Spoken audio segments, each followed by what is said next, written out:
am about to feed the ducks and show you guys what it's like when you feed the ducks. They come to the surface, you know, they play with you and hang out with you and stuff like that.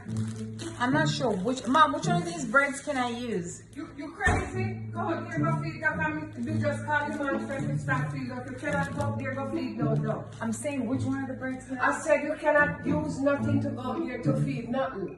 When you feed the duck, the geese and duck, and I call the people them and I stop it. So they put on thing on him that he can't feed no bird. Alright, so which one of these can I use? The whole wheat? He said you cannot use nothing to go out there, so don't let me catch you go out there so you feed duck. Alright, the artisan rolls.